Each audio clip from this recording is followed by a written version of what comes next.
其实我刚才在上面想一想的，这种佛门清净之地的，让世俗之术来干扰一下，我感觉不是很恰当，所以另外找时间吧。今天这种后来想一想，今天这种场合实在是不适合做那种事。这边。上台城。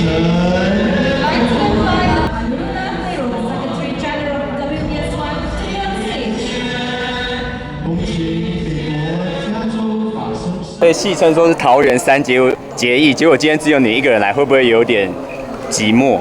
其实我刚才在上面想一想的，这种佛门清净之地的，让世俗之术来干扰一下，我感觉不是很恰当，所以想一想，今天这个也不是恰当谈事情的场合。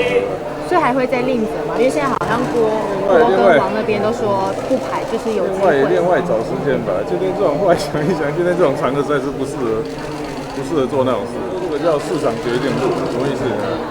如果台湾社会有需要，它就会出现；如果台湾社会不需要，那你怎么弄也凑不起来。不过有一点呢，现在是思考，就是说，虽然我知道台湾社会呢有一种政治上的需要，但是问题是，这个组合是不是符合那个需要？这个是要讨论的。这个所以不是说所以有时候是这样，你用那个松下幸之助，就是说我们要生产那个市场上需要的东西，而不是生产我们能生产的东西。卡在三方结盟前面的一个困难是什么？就是这样，每个人活在世界上都有很多牵引，所以人活在世界上不是孤零零一个人。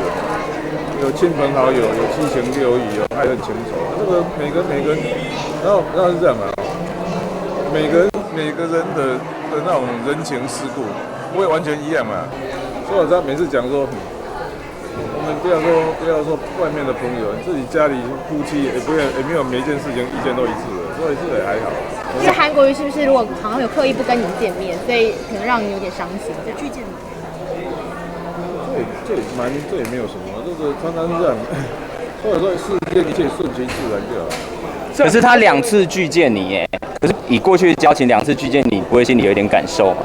也不会啊，这个还好啦，就是这样啊，每个人有单独一个头行的，每个人有每个人的他的当时的情境，所以我倒觉得这样，这个也不是蛮自然的，我都可以理解的 ，I can understand。让那个黄国昌他觉得很内疚。这反正觉得我们这变得好像很小气的样子。对啊，我倒觉得这样啊。我这也不简单的，马上，这个身段柔软，反应迅速。我老讲哦，我说不会啦，当年他是战神，你知道，我那时候还没出道江湖，还是小咖的时候。